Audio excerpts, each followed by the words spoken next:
Hello बच्चों, आज हम हमारा न्यू टॉपिक स्टार्ट करेंगे जो कि हमारा कैपिटल रिक्वायरमेंट्स का है। बेटा हम लोगों ने लास्ट लेक्चर में ऑलरेडी डिस्कस कर चुके हैं कि कॉरपोरेट फाइनेंस में बेसिकली फाइनेंस की बहुत ज़्यादा ज़रूरत होती है। अगर किसी बिजनेस में किसी कंपनी के पास में अगर फाइनेंस की अवेलेबिलिटी नहीं है तो वो वर्किंग नहीं कर पाएंगी। तो वो वर्किंग करने के पहले मतलब व्यापार ही स्टार्ट करने से पहले हर बिजनेसमैन अपने दो डिसीजंस को पहले एनालाइज करता है। पहला होता है कि फाइनेंसिंग डिसीजंस कि कहाँ से वो पैसा बुलाएगा, और हम लोगों ने ये भी चेक कर चुके हैं, पहले देख चुके थे हमने फाइनेंसिंग डिसीजंस मतलब पैसा कहाँ से बुलाएगा। और नेक्स्ट हम लोगों ने ये भी देख चुके थे इन्वेस्टमेंट डिसीजन। इन्वेस्टमेंट डिसीजंस का मतलब होता था कि वो पैसा कहाँ पे इन्वेस्ट करेगा। तो बेटा हम लोगों ने प्राइमरी कॉन्सेप्ट इसके क्लियर कर चुके थे और मैंने लास्ट लेक्चर में आपको उसका रिवीजन भी करा के दे चुका था कि पॉइंट वाइज हम कैसे उसको याद रखेंगे। बेटा इसके बाद वाला जो टॉपिक है आज स्टार्ट करते हैं हम, जो कि बेस्ड है हमारा कैपिटल रिक्वायरमेंट्स के ऊपर। देखिए बेटा पहली बात तो ये जानना जरूरी है कि कैपिटल की रिक्वायरमेंट मतलब बिजनेस को किस चीज़ के लिए ज़रूरत है। जब तक हम हमारे बिजनेस के रिक्वायरमेंट को आइडेंटिफाई नहीं कर पाएंगे तब तक हम पैसे को नहीं बुला पाएंगे। पैसे तो आ गए लेकिन पैसे अगर वेस्ट हो गए तो क्या होगा। वेस्ट मतलब क्या है, अगर अन्य से जैसे मैंने बैंक से लोन लिया 10% से 10% से मैंने बैंक से लोन लिया, बैंक का लोन आके मेरे पास रखा हुआ है, लेकिन अगर मैं यूज़ नहीं करूँगा तो मेरा जो उसके ऊपर इंटरेस्ट है वो वेस्ट जाएगा। तो इससे लॉसेस किसका है, फर्म का है, कंपनी का लॉसेस है बेटा। तो ये सब चीज़ों के लिए कैपिटल की रिक्वायरमेंट मतलब इन द सेंस क्या हमें फिक्स्ड कैपिटल के लिए होना, क्या मुझे बिल्डिंग परचेस करना है, क्या मुझे रॉ मटेरियल परचेस करना है, ये पहले आइडेंटिफाई करना काफ़ी ज़्यादा जरूरी है। That is called as an capital requirement. ठीक है बेटा, इसमें मैं आपको वर्ड टू वर्ड एक एक चीज़ें समझा के दूंगा बेटा। स्टार्ट करता हूँ। When a business enterprise conceive an idea of setting up business enterprise, the commercial viability of idea is investigated। पहली बात तो जो इन्वेस्टर है जो बिजनेस कर रहा है वो पहले आइडेंटिफाई करेगा कि क्या मैं जो बिजनेस करने जा रहा हूँ क्या वो मेरे लिए फाइनेंशियली वाइवेबिलिटी का मतलब होता है बेटा, क्या वो मेरे लिए प्रॉफिटेबल है या नहीं। सिंपल सी बात है बेटा, अगर प्रॉफिटेबल होगा तो मैं उसमें इन्वेस्टमेंट करूंगा, मैं उसके लिए आइडिया जनरेट करूंगा। अदरवाइज जो मेरे को कम मार्जिन दे, फ्यूचर उसके लिए सर्टेन नहीं है, रिस्क बहुत ज़्यादा है, तो ऐसी कंडीशन में बेटा कोई भी बिजनेसमैन उसको करना प्रेफर नहीं करेगा। ठीक है। वंस द इंटरप्रेनर हम लोगों ने ऑलरेडी पढ़ चुके हैं, जो व्यापार चलाता है। ठीक है, इंटरप्रेनर मतलब व्यापारी is satisfied with the feasibility of the project. Feasibility मतलब क्या उसको दूर दूर तक दिख रहा है कि हाँ मैं मतलब दूर दृष्टिकोण रख के सोच रहा है कि क्या उसको फायदा मिल रहा है। अगर मिल रहा है तो बेटा वो आगे उसमें कंटिन्यू करेगा। Serious step are taken to start the project. Serious step मतलब अब वो सीरियसली होगा, हाँ अब मुझे व्यापार स्टार्ट करना है, अब मैं पैसा कहाँ से लाऊं, कैसे इन्वेस्ट करूँ। The first and foremost step is to taken the decision on the amount of capital requirement. पहली बात गाड़ी आके कहाँ लटक जाती है, कैपिटल रिक्वायरमेंट क्या रहेगी हमारी, कैपिटल रिक्वायरमेंट क्या रहेगी। नेक्स्ट बेटा इसमें to start and run the business this task has to perform with almost care. बिल्कुल वो एकदम भी कॉशियस होके एकदम उसको सोचेगा कि पैसा कहाँ से लाऊं, कैसे इन्वेस्ट करूं। Therefore the financial plan should be drafted मतलब वो पहले सोचेगा, प्रारूप बनाएगा कि पैसा कहाँ से कितना लगेगा, मतलब बिल्डिंग खरीदने में कितना लगेगा, प्लांट एंड मशीनरी खरीदने में कितना लगेगा, in the mind present and future requirement. क्योंकि बेटा हमेशा तो पैसे के लिए वो एक बार काम किया फिर पैसे लेने जाएगा किसी और से, फिर छोटा काम किया फिर पैसा लेने जाएगा, ऐसा तो नहीं होगा। पहले वो फ्यूचर की फोरकास्ट करते हुए चलेगा कि पैसा एक्चुअल में कितना लगना है। While deciding about the volume of capital, volume बोले तो कितनी क्वांटम में कितना रुपया लगेगा हमें। And entrepreneur has to take into consideration fixed capital requirement and working capital requirement. We shall now discuss this capital requirement. तो बेटा हम आगे में ये सभी कैपिटल के बारे में डिस्कस करेंगे कि फिक्स्ड कैपिटल क्या होती है और वर्किंग कैपिटल क्या होती है। देखिए बेटा इसमें एक और छोटा सा पॉइंट दिया गया है, ये बोलता है फाइनेंशियल प्लान क्या होता है।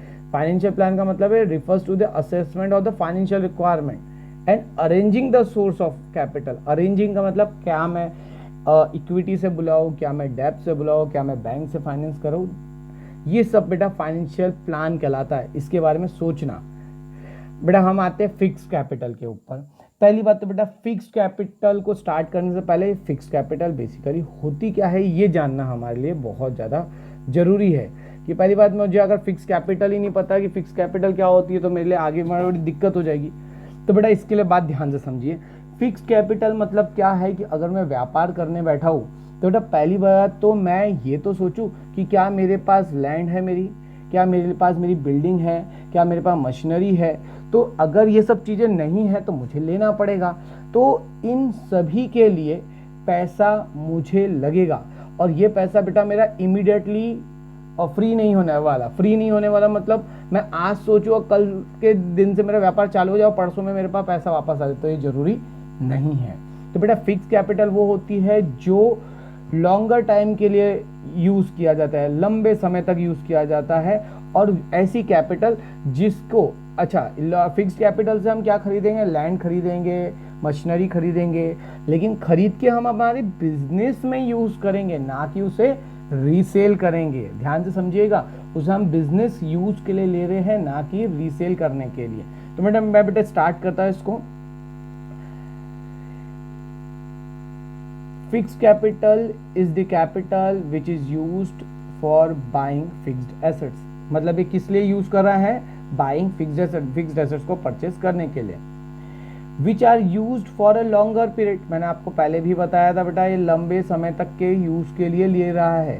ठीक है, अंडरलाइन कर रहा हूं, ध्यान से समझिएगा इस पॉइंट को। In the business this assets are not mean for resale, जिसको हमने फिर से बेचने के लिए नहीं खरीदे। हमने क्यों खरीदे, क्योंकि मुझे उससे बिजनेस करना है। In simple word fixed capital refers to a capital invested for acquiring fixed assets.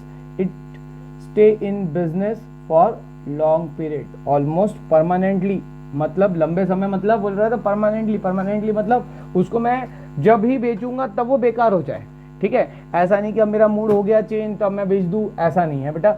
जैसे न्यू टेक्नोलॉजी आई तब वो बेच देगा, या फिर वो बेकार हो गई तो बेच देगा, या व्यापारी बंद कर रहा है तो बेचेगा, अदरवाइज नहीं बेचेगा। ये एग्जाम्पल देखते बेटा इसका। Fixed capital are a capital used for purchasing land, building, furniture, plant and machinery etcetera, जो मैंने आप लोगों को स्टार्टिंग में बताया था।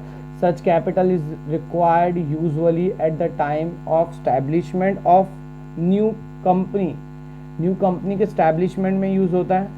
However, existing company may also need such capital for their expansion and development। और वो कैपिटल बेटा बिजनेस के एक्सपांशन के लिए ज़रूरत होती है, क्योंकि अगर मेरे पास मेरी मशीनरी नहीं रहेगी तो मैं मैन्युफैक्चर कैसे करूँगा प्रोडक्ट को। अगर मेरे पास लैंड नहीं रहेगी, बिल्डिंग नहीं रहेगी, तो मैं व्यापार कहाँ पे करूँगा। एंड रिप्लेसमेंट ऑफ इक्विपमेंट, ये सब चीज़ों के लिए हम जनरली फिक्स कैपिटल को यूज़ करते हैं। रिप्लेसमेंट का मतलब होता है बेटा पुरानी एसेट्स को बेच के नई एसेट्स को खरीदना। Initially planning of a fixed capital is made by the companies promoter. Promoters जो बेटा कंपनी के बारे में सोचते हैं और कंपनी को एग्जिस्टेंस में लाते हैं, वो पर्सन कहलाते हैं कंपनी के प्रमोटर्स।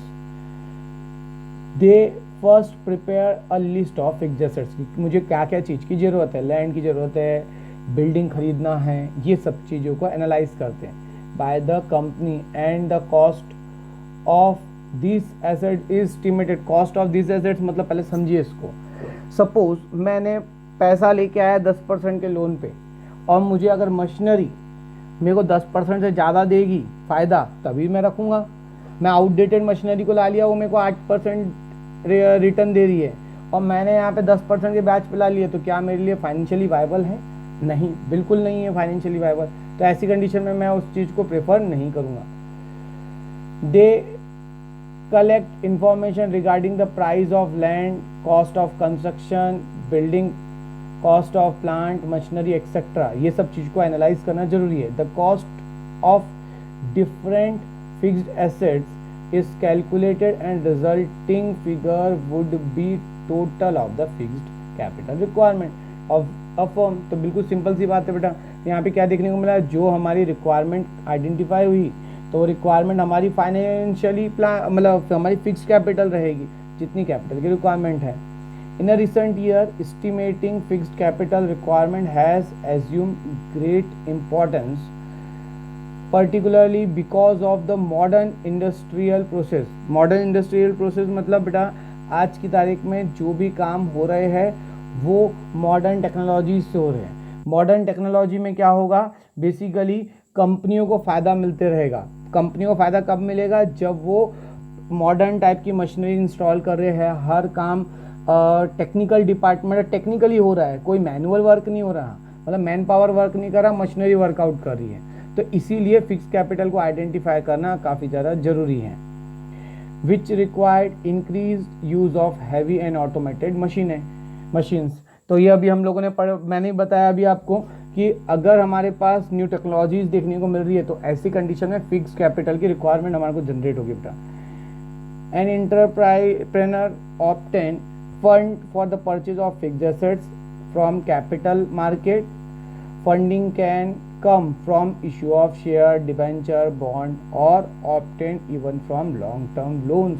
long term loan में बेटा जैसे बैंक से लोन आ गया 10-20 साल के लिए, क्योंकि हम छोटे सोर्सेज से अगर पैसा रेज करेंगे तो हमारे को बहुत मतलब 2-3 साल के अंदर में उन लोगों को पैसा देना पड़ेगा. अभी हमारा बिजनेस ही सेटअप नहीं हो पाया तो हम उनको रीपेमेंट कैसे करेंगे. तो इस कारण से ये जो कैपिटल बुलाई जाती है वो लंबे समय के लिए बुलाई जाती है बेटा. फैक्टर अफेक्टिंग बेटा नया टॉपिक है इसमें आएगा आपका factor affecting fixed capital requirement. मतलब अगर मैं फिक्स कैपिटल कलेक्ट करने के लिए मार्केट में गया, मतलब मैं रिक्वायरमेंट ढूंढ रहा हूँ अपनी, तो मेरे को क्या क्या सोचना पड़ेगा. पहले वर्ड समझिए, फैक्टर अफेक्टिंग. फैक्टर अफेक्टिंग मतलब मैं फिक्स कैपिटल ढूंढने गया तो मैं क्या सोचूं. ठीक है, पहली बात तो पहला पॉइंट ही बोल रहा है नेचर ऑफ बिजनेस. आपका बिजनेस क्या बोलता है. अगर बेटा आपका बिजनेस बोलता है कि आपको लंबे समय में पैसा आएगा, मतलब आप उधारी में बेचते हो, तो सिंपल सी बात है लॉन्ग टर्म ही एसेट्स लगेगी आपको. व्यापार आप कैसा कर रहे हो, ठीक है, मैं आपको इसको डिटेल वाइज समझा के दे रहा हूँ. Manufacturing industries and public utilities. Manufacturing industries मतलब जो मैन्युफैक्चर करे, पब्लिक यूटिलिटीज मतलब जो गवर्नमेंट डिपार्टमेंट है. Have to invest huge amount of fund to acquire fixed assets. Simple सी बात है. While trading business may not need huge investment in fixed assets. क्यों बोला गया, सिंपल सी बात है बेटा, मैन्युफैक्चरिंग इंडस्ट्रीज है आपकी, तो आप मैन्युफैक्चर करने के लिए मशीनरी खरीदोगे. सिंपल सी बात है, नहीं तो आप मैन्युफैक्चर कहाँ से करोगे. या पब्लिक यूटिलिटीज है आपकी, कोई गवर्नमेंट डिपार्टमेंट्स आपके चल रहे हैं, तो ऐसी कंडीशन में आपको फिक्स कैपिटल की जरूरत है. अगर आप ट्रेडिंग एक्टिविटी कर रही है, ट्रेडिंग बिजनेस कर रहे हैं, ट्रेडिंग बिजनेस मतलब खरीदे और बेचें, खरीदे और बेचें, तो यहाँ पे तो क्या देखने को मिला, इधर से खरीदा उधर बेच दिया, तो मुझे मेरा पैसा लंबे समय तक ब्लॉक रखने की जरूरत ही नहीं है. ना मुझे मशीनरी खरीदने की जरूरत पड़ रही है, मैं तो रेंट पे भी काम कर लूँगा, क्योंकि मेरा पैसा कहीं पे भी लॉन्गर पीरियड के लिए ब्लॉक नहीं हो रहा. ये पॉइंट क्लियर हुआ बेटा आपका. ये पॉइंट आपको बहुत इंपॉर्टेंट है. नेचर ऑफ बिजनेस, पहली बात तो जानना जरूरी है कि आपका बिजनेस क्या है. नेक्स्ट बोलता है बेटा आपका साइज ऑफ बिजनेस क्या है. क्या आप बड़े लेवल पे काम कर रहे हो, लार्ज स्केल में काम कर रहे हैं. When a business firm is set up to carry on a large scale operation, its fix capital requirement are likely to high. Simple सी बात है, अगर लार्ज स्केल में काम करेंगे तो आपकी कैपिटल रिक्वायरमेंट ज़्यादा हो जाएगी. It is because most of their production process are based on automatic machine and equipment. तो ऑटोमेटेड मशीनरी पे डिपेंड रहेगा. अगर बिजनेस बड़ा है तो लार्ज स्केल में काम कर रहे हो, लार्ज स्केल में काम कर रहे हो तो आपको फिक्स कैपिटल की रिक्वायरमेंट भी ज़्यादा रहेगी. Scope of business, this are the business form which are formed to carry on production and distribution on large scale. जो बड़े पैमाने पे प्रोडक्शन कर रहे. स्कोप मतलब बिजनेस का क्या आप फ्यूचर देखते हो उसके लिए, मतलब कितना यूज प्रोडक्शन में आप डील करेंगे, such business would require more amount of fixed capital. तो बड़ा सिंपल सी बात है, अगर आपको बड़े पैमाने पे काम करना है, ठीक है, प्रोडक्शन स्केल आपका बहुत ज़्यादा है, तो ऑब्वियसली सी बात है आप लोगों को कैपिटल भी ज़्यादा लगेगी।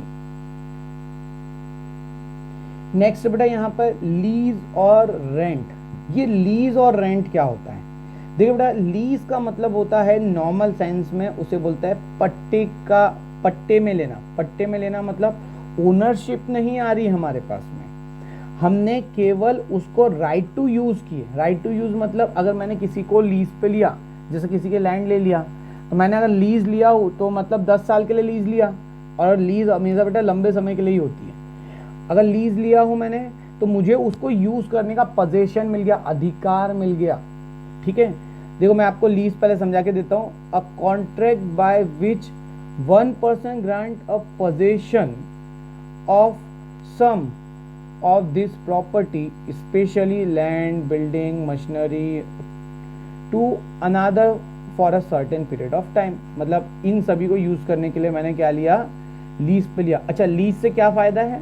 लीज से फायदा ये मिलेगा कि वो हमारा जो ओनर था ना एक्चुअल में, वो हमारे को इजीली खाली नहीं कर पाएगा और हमारे को डर नहीं रहेगा। रेंट में क्या रहेगा कि आपको कभी भी खाली करवा सकता है, और रेंट में अमाउंट कम जाएगी। तो देखो मैं इसको डिटेल में समझाता हूँ। If entrepreneur decide to acquire fixed assets on lease or on rental basis, less amount of fund for fixed assets will be needed। मतलब अगर एसेट्स को परचेज करने के लिए मेरे को सपोज 1 करोड़ लग रहा है मशीनरी को, तो लीज मेरे को 10 लाख में मिल जाएंगी। तो ऑब्वियसली सी बात है फंडिंग क्या हो गई आपकी? कम हो गई। इसमें नेक्स्ट बेटा अरेंजमेंट ऑफ सब कॉन्ट्रैक्ट। अरेंजमेंट ऑफ सब कॉन्ट्रैक्ट, पहली बात तो ये समझिए कि सब कॉन्ट्रैक्ट होता क्या है।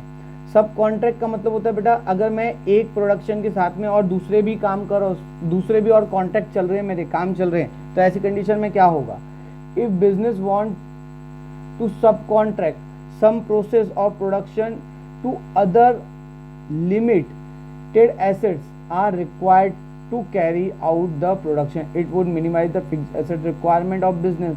सिंपल सी बात है बेटा, सब कॉन्ट्रैक्ट में क्या हुआ? मेरा व्यापार जो मैं कर रहा हूँ, जो काम मैंने लिया, उसमें क्या हुआ कि मैंने डिवाइड कर दिया कि ये एक काम इधर से ले लिया, दूसरा काम उधर से ले लिया, तो 2 काम आ गए। तो सिंपल सी बात है, मेरे कैपिटल जो है वो कैपिटल मेरे 2 जगह पे इन्वेस्ट हो गई, फायदा हमारे बिजनेस को मिलेगा उससे। नेक्स्ट बेटा acquisition of old assets. Simple सी बात है, आपने न्यू एसेट्स नहीं परचेज करे, आपने क्या करे? किसी और से ही पुरानी एसेट्स एक्वायर कर लिए।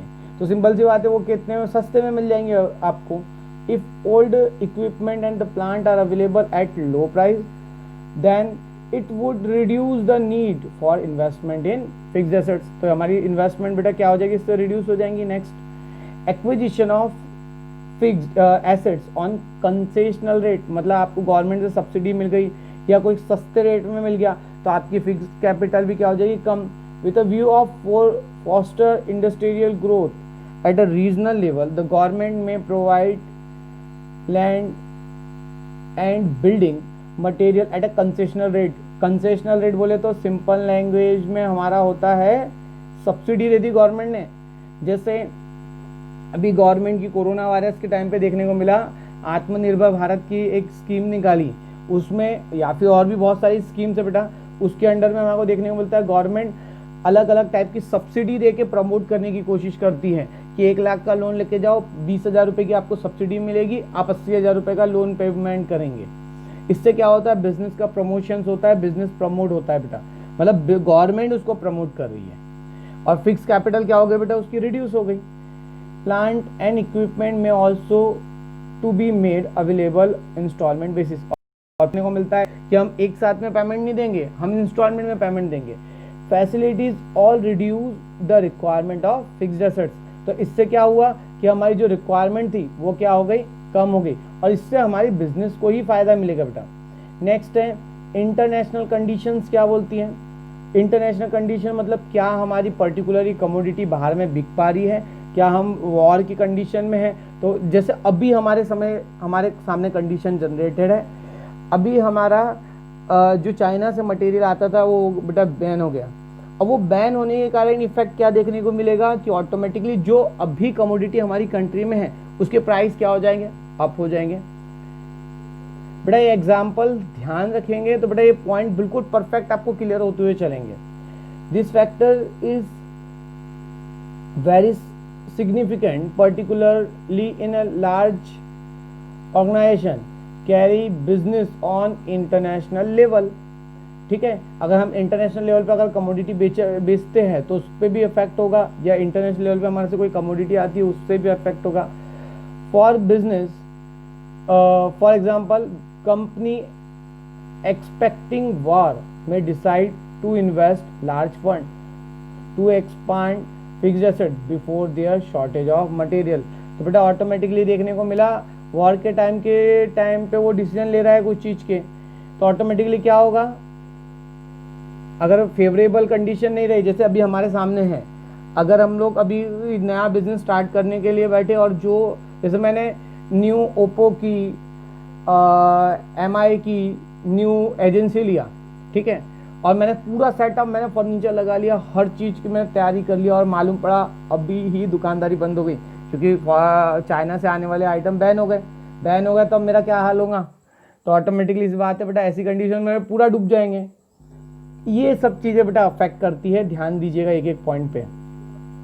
नेक्स्ट बोलता है बेटा इसमें ट्रेंड इन इकोनॉमिक, आपका इकोनॉमी का ट्रेंड क्या है, क्या चल रही है इकोनॉमिक, क्या आपके फेवरेबल है, क्या आपको फ्यूचर में ब्राइट देखने को मिल रही है। In a future of the business it is anticipated to be bright, it will give green signal to business entrepreneur to carry out all short of expansion of business firm. ठीक है, तो automatically देखने को मिलेगा अगर हमारे को favourable condition है, फेवरेबल मतलब मैं जो भी चाह रहा हूँ वो सब बिक रहा है, मैं जो बनाने बैठा वो मार्केट में बिल्कुल शॉर्टेज है, मतलब बनाया और बिक गई, तो ऑटोमेटिकली बात है आपकी मतलब इकोनॉमिक आपके फेवर में है, तो ऑटोमेटिकली आपको फायदा मिलेगा बेटा उसका। In that case large amount of fund are invested in fixed assets so as to reap the benefit of in future. तो ऑटोमेटिकली बात है वो फिक्स्ड एसेट में ज़्यादा इन्वेस्ट करेगा, ज़्यादा प्रोडक्शन करेगा, जिससे उसको ज़्यादा फायदा हो। नेक्स्ट बोलता है बेटा पॉपुलेशन ट्रेंड। पॉपुलेशन ट्रेंड बेटा बहुत इफेक्ट करता है, जैसे आप अगर कोई FMCG प्रोडक्ट को मैन्युफैक्चर करते हैं, FMCG प्रोडक्ट मतलब क्या होता है, हालांकि इसमें एग्जांपल और भी चीज़ों के दिए गए, जैसे ऑटोमोबाइल इंडस्ट्री हो गया, इलेक्ट्रॉनिक गुड्स हो गया, FMCG का मैं एग्जांपल लेता हूँ आपके सामने। FMCG से क्या फ़ायदा होता है बेटा, अगर मैंने बनाया तो तुरंत मतलब क्योंकि कंज्यूमर उसके लिए हैबिचुअल है, अगर कंज्यूमर हमारा उसके लिए हैबिचुअल रहेगा तो वो ऑटोमेटिकली प्रोडक्ट बनाया तो ऐसे ही बिक जाएगा, मतलब यहाँ पर किसी भी प्रकार की प्रॉब्लम आने की जरूरत ही नहीं है, ऑटोमेटिकली आपकी फिक्स कैपिटल ज़्यादा लगेगी। When the population is increasing at a higher rate certain manufacturer find this as in an opportunity to expand business, फिर वो अपॉर्चुनिटी ढूंढते कहाँ पे फ़ायदा रहेगा, जैसे ऑटोमोबाइल इंडस्ट्रीज हो गई, इलेक्ट्रॉनिक गुड्स मैन्युफैक्चरिंग इंडस्ट्री हो गई, रेडीमेड गारमेंट्स हो गए, फिर वहाँ ढूंढते हो लोगों की कहाँ हमारे लिए बेनिफिट मिलेगा, कहाँ पे हमारे को सबसे ज़्यादा फ़ायदा मिलेगा जो हमारे बिजनेस को बहुत अच्छे से एक्सपांड करे। नेक्स्ट बेटा इसमें कंज्यूमर प्रेफरेंस, ये कंज्यूमर प्रेफरेंस तो बेटा सबसे फॉरमोस्ट इम्पॉर्टेंट कॉन्सेप्ट है। क्यों कंज्यूमर प्रेफरेंस, क्योंकि कंज्यूमर के हिसाब से अगर हम लोग ने मैन्युफैक्चरिंग किए तो ऑटोमेटिकली बात है मेरा कम्योडिटी बिल्कुल अच्छे से बिकेगा। Industries providing goods and services which are in good demand, बिल्कुल ध्यान दीजिएगा, अगर डिमांड जिसकी ज़्यादा रहेगी तो ऑटोमेटिकली मेरे को फिक्स कैपिटल भी ज़्यादा लगेगी। मैं डिमांड जैसे यहाँ पे एग्जांपल से समझा तो पहले आपको, mobiles phone manufacturer as well as mobile network providers, यहाँ पे क्या देखने को मिल रहा है, अभी आज की तारीख में लोगों को नए मोबाइल यूज़ करने की बहुत ज़्यादा शौक है। इससे क्या इफेक्ट होगा, इससे इफेक्ट ये देखने को मिलेगा कि बिजनेसमैन हर टाइप के प्रोडक्ट मतलब वो जो कंज्यूमर है वो नए फ़ोन आ रहे तो ये नया फ़ोन लेगा, फिर हर इंडस्ट्री जो ऑटोमोबाइल जैसे अपनी मैन्युफैक्चरिंग फ़ोन मैन्युफैक्चरिंग कंपनियां हैं वो क्या सोचेगी कि मैं न्यू से न्यू कुछ ना कुछ फीचर्स लाएंगे और मार्केट में वो कमोडिटी को बेचेंगे। इससे क्या होगा, जो मार्केट में लोगों की क्यूरियोसिटी है, नहीं मुझे ये कमोडिटी नहीं आ गई है इसे खरीदना है, तो वो ऑटोमेटिकली उसको खरीदने जाएगा, तो ऑटोमेटिकली डिमांड बढ़ गई। ठीक है, तो कंज्यूमर प्रेफरेंस भी बड़ा इंपॉर्टेंट है। कंज्यूमर प्रेफरेंस ज़्यादा रहेगा, प्रोडक्शन ज़्यादा होगा, डिमांड ज़्यादा है, तो ऑटोमेटिकली फिक्स कैपिटल भी ज़्यादा लगेगी बेटा अपन को। कॉम्पिटेटिव फैक्टर्स, अब ये लास्ट है। यहाँ तो बेटा हर चीज़ में हमारे को कॉम्पिटिशन देखने को मिलेगा, और वो कॉम्पिटिशन को रखते हुए कि क्या मार्केट में मुझे स्टॉक मेंटेन करना पड़ेगा, क्या मेरी मार्केट में शॉर्टेज आ गई तो क्या मैं उसको पहले से ही बना के रख लूँ, ये सब फैक्टर्स देखने को मिलेंगे। This factor is prime element in decision making regarding fixed capital requirement. If one of the competitors shift to automation, the other company in the same line of activity will be compelled to follow that competitor। अब एक सबसे best example लेते बेटा, हमारे को देखने को मिलता है कि हालांकि मैं किसी फ़ोन के बारे में नहीं बताऊंगा, लेकिन मैं आपको ओवरऑल कॉन्सेप्ट बताता हूँ। आप देखते होंगे कि किसी नए मोबाइल, कोई कंपनी ने नया फ़ोन यूज़ करी, मतलब कोई नया फीचर डाल के दी, ऑटोमेटिकली बात है कि बेटा दूसरी कंपनी उसको कॉपी करने की कोशिश करेगी। वो उस एक तो रेस में दौड़ ही रहा है, फिर दूसरा और भी उसी रेस में दौड़ेगा, फिर वो ये जनरेट करने की कोशिश करेगा कि क्या अब नया है, क्या अब नया निकल, फिर दूसरे ने नया बनाया तो फिर वो उसी लाइन में पीछे दौड़ने लगेंगे वो लोग। तो इन शॉर्ट देखने को मिल रहा है कॉम्पिटिटिव फैक्टर्स के हिसाब से भी मुझे कैपिटल के बारे में फोरकास्ट करना काफ़ी ज़्यादा ज़रूरी है। बेटा हम लोगों ने यहाँ पर बेसिकली फिक्स कैपिटल के बारे में पढ़े। फिक्स कैपिटल हमारी लॉन्ग टर्म कैपिटल होती है। बेटा पॉइंट वाइज पूरे चीज़ों को समझा के दिया हो मैंने, एक एक चीज़ों पे ध्यान दीजिएगा। मैंने क्या बताया आपको, फिक्स कैपिटल क्या होती है। फिक्स कैपिटल वो कैपिटल है जो लॉन्गर पीरियड ऑफ टाइम के लिए है। ठीक है, मैं एक एक करके फटाफट आपको समझा के दे रहा हूँ। ये लॉन्गर पीरियड ऑफ टाइम है, रीसेल पर्पज के लिए नहीं है। नेक्स्ट है हम लोग क्यों परचेस करते हैं, फॉर परचेसिंग क्यों लेते हैं फिक्स कैपिटल, क्योंकि हमारे को land, building, plant and machinery purchase करना है। उसके बाद में हम लोग ये भी देखते हैं कि हमारे को कभी कभार हम न्यू कंपनी है तो हमारे को स्टैब्लिशमेंट में ज़रूरत पड़ती है इन सब चीज़ों की। ठीक है, ये मैंने अंडरलाइन करा के दिया बेटा ये सब पॉइंट को। फिर उसके बाद में आपको ये भी देखने को मिल रहा है कि जब आप फिक्स कैपिटल लेने जा रहे हो तो उसके लिए आपको फ्यूचर की प्लानिंग रखना काफ़ी ज़्यादा ज़रूरी है। और ये कौन प्लानिंग करेगा, कंपनी का प्रमोटर प्लानिंग करेगा। उसके बाद में अगर आप फिक्स कैपिटल लेने जा रहे हो तो उसकी कॉस्ट कितनी है, कॉस्ट ऑफ कंस्ट्रक्शन बिल्डिंग कितनी है, cost of plant and machinery कितना है, ये सब चीज़ों को एनालाइज करना काफ़ी ज़्यादा जरूरी है बेटा हमारे लिए। फिर उसके बाद में हम ये भी देखेंगे entrepreneur obtain fund for the purchase of fixed assets from capital market. ये भी जानना जरूरी है कि फिक्स कैपिटल कैसे मिल पाएगी। Fund can come from issue of share, debenture, bond, ये सब चीज़ों को हमें एनालाइज करना काफ़ी ज़्यादा जरूरी रहेगा बेटा। उसके बाद में हम लोगों ने इसके फैक्टर अफेक्ट कौन कौन से फैक्टर जो अफेक्ट करेंगे। नेचर ऑफ बिजनेस में मैंने बताया था कि आप किस टाइप का बिजनेस कर रहे हो, तो मैंने आपको बताया था अगर मैन्युफैक्चरिंग बिजनेस है तो आपको फिक्स कैपिटल ज़्यादा लगेगी। अगर आप ट्रेडिंग कंपनी हो, ट्रेडिंग बिजनेस करते हो, ट्रेडिंग खरीदना मतलब खरीद के बेचना, तो ऐसी कंडीशन में आपको फिक्स कैपिटल कम लगेगी। साइज ऑफ बिजनेस, क्या आप लार्ज स्केल में काम कर रहे हो या फिर आप स्मॉल लेवल पे काम कर रहे हो। ठीक है, तो ये सब चीज़ों पे आपका फिक्स कैपिटल डिपेंड रहेगी। Scope of business, scope of business मतलब वही है आपका कि form to carry on production and distribution on a large scale, आप किस टाइप का काम करने में बिलीव करते हैं। नेक्स्ट बेटा इसमें एक्सटेंड ऑफ लीज और रेंट, आप किस पे लेना चाहते हो, क्या आप लीज पे लेना चाहते हो या फिर आप रेंट पे लेना चाहते हो। ठीक है, जिस पे भी लेना चाहते हो बेटा सिंपल सी बात है, खरीदने से अच्छा अगर आप लीज या रेंट पे ले लिए तो ऑब्वियसली सी बात है आपको कम अमाउंट की जरूरत पड़ेगी। ठीक है, नेक्स्ट है सब कॉन्ट्रैक्ट, मैंने आपको बता के दिया बेटा सब कॉन्ट्रैक्ट मतलब एक के साथ में आपके 2-3 काम चालू है तो ऑटोमेटिकली आपको फिक्स कैपिटल ज़्यादा लगेगी। सब कॉन्ट्रैक्ट पहले भी मैंने आपको डिटेल में समझाया हूँ, सब कॉन्ट्रैक्ट में एक से ज़्यादा काम चालू है आपके। ठीक है, फिर बोल रहा है नेक्स्ट है एक्विजिशन ऑफ ओल्ड एसेट्स, आपने क्या सोचे कि भैया हम क्यों ना ओल्ड एसेट्स ही एक्वायर कर लें। अच्छा, ओल्ड एसेट्स एक्वायर कर लें तो क्या होगा, फिक्स कैपिटल कम लगेगी। Then acquisition of assets on concessional rate, concessional rate का मतलब क्या होता है, जिसमें हमारे को कम रेट में, जैसे गवर्नमेंट ने हमारे को क्या दे दी बेटा, उसमें सब्सिडी दे दी, जैसे मटेरियल परचेज कर रहा है या बिजनेस स्टार्ट कर रहा है, सिंपल सी बात है, बिजनेस स्टार्ट करने के लिए मेरे को गवर्नमेंट ने कंसेशन दे दी, तो कंसेशन दे दी तो मेरे को सस्ते दाम में हो जाएगा अवेलेबिलिटी, ठीक है बेटा। उसके